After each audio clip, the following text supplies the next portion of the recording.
অ্যামেচারটাইজ করে কি ইগো মধ্যে ঢুকে যায়। অ্যামেচার কিরকম ব্যাপারটা যে মারাত্মক সাকসেস পেয়ে গেলে তো মারাত্মক উপরে উঠতে শুরু করলো, কাউকে কিছু কেয়ার করছে না।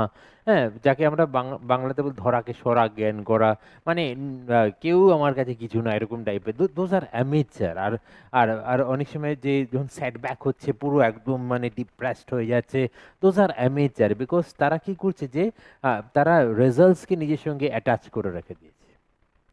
ল অফ ডিট্যাচমেন্ট, যেটা ভেরি ভেরি ইম্পর্টেন্ট ল, যেটা প্রত্যেকটা স্টুডেন্টকে মাথায় রাখতে হবে, ইনফ্যাক্ট লাইফেও সেটা আমাদের সবাইকে মাথায় রাখতে হবে, সেটা হচ্ছে যে আমি কাজ করব, আমি প্রসেসের উপর ফোকাস করবো, আমি সিস্টেমের উপর ফোকাস করব, আমি রেজাল্টের উপর ফোকাস করবো। রেজাল্ট ভালো হলে হলো, খারাপ হলে হলো, যদি খারাপ হয় শিখবো ভালো কি করে যায় সেটা করার চেষ্টা করব, আর যদি ভালো হয় গ্রাউন্ডেড থাকবো, পরে আরও বেটার করার চেষ্টা করব। আমার রেজাল্টের ওপর কোনো কন্ট্রোল নেই, কিন্তু আমার কাজ, আমার সিস্টেম, আমার প্রসেসের উপর কন্ট্রোল আছে।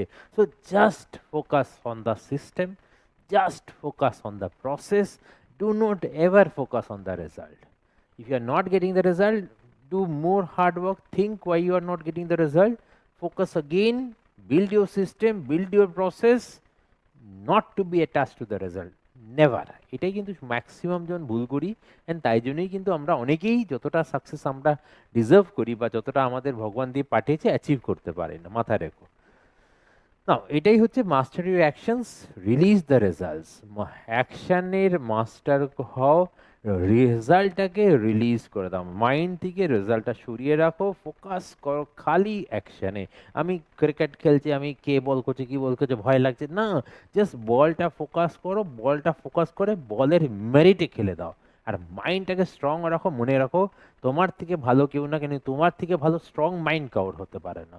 নিজের মাইন্ডটাকে ওইভাবে কাল্টিভেট করো, কোনো এক্সাম, জীবন হোক, এন্ট্রান্স হোক, কিচ্ছু তোমার কাছে কিচ্ছু লাগবে না যদি এই লটা মাথায় রাখো। লাইফ অনেক পিসফুল হয়ে যাবে। নাও, আমাদের যে তিনটি জায়গা, যারা আমার ক্লাস যারা রেগুলার ভাবে করো, লাইভ হোক কি রেকর্ডেড হোক কি ফিজিক্যাল ক্লাস, যখন আমার সঙ্গে আসো, আমরা যে কোনো টপিকটাকে তিনটে পার্টে ডিভাইড করি। ফার্স্ট যেটা, তাকে আমরা বলি ইনভেস্টিগেশন বিগিনস, যেখানে আমরা কনসেপ্ট ডিসকাস করি, যে ওই টপিকটার উপর যা যা কনসেপ্ট আছে ডিসকাস করি। সেকেন্ড যেটা, যেটা হচ্ছে টুপসেস নোটস, যেখানে আমরা মানে যা যা কনসেপ্ট ডিসকাস করেছি তাকে ইলাস্ট্রেশনের রেসপেক্টে যাই, ইলাস্ট্রেশন দিই, এক্সাম্পলস দিই, তার মধ্যে ডেপথে ঢুকি, যে ওই কনসেপ্টটা থিওরিটিক্যাল ডিসকাস করেছি, সেখানে প্র্যাকটিক্যাল কিছুটা অ্যাপ্লিকেশন, সলভড অ্যাপ্লিকেশন ফোকাস করি। অ্যান্ড লাস্টটা বেসিক্যালি স্টুডেন্ট সেকশন, যেখানে ফেলুদার মতন করে আমরা বলি Magajastra in action. Now those who are not familiar to Magajastra, in my previous lecture also I told you that magaj is the mind, astra is the weapon, that is the মাইন্ডের যে ওয়েপেনটা, mind itself a very very important টুল।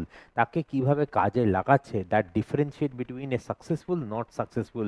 একজন লোক ভয় পাচ্ছে, একজন লোক strong সাহসী আছে, তো দ্যাট ইজ কল, ফেলুদা বলতো মগজাস্ত্র। না, Magajastra in action, that only means that যে we are going to apply it. এবার অ্যাপ্লিকেশন যাব, এবার আমাদের প্রবলেম দেবে, সেটা প্রিভিয়াস ইয়ার কোশ্চেন্স হতে পারে, সিমিলার টু পিওয়াইকিউ হতে পারে, এবার আমরা অ্যাপ্লাই করি। তাহলে তিনটে কি সেকশন আছে ডিয়ার স্টুডেন্টস? একটা হচ্ছে বলো, যেখানে আমাদের শুরু করলাম কেসটা, আমরা শুরু করলাম আনলকিং দ্য কনসেপ্টস, যাকে আমরা কি বলছি দেখো, the investigation begins the unlocking the concepts.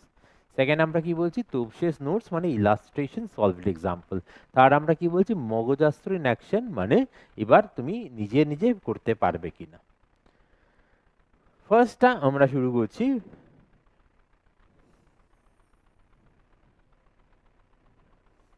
Investigation begins. First part, investigation begins.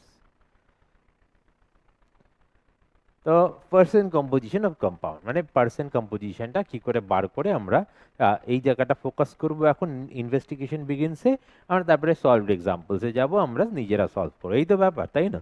Now let us start here. দেখো, every year thousands of new compounds are discovered in nature or made in laboratories, মানে প্রত্যেক বছর মানে অনেক অনেক নতুন compounds তৈরি হচ্ছে।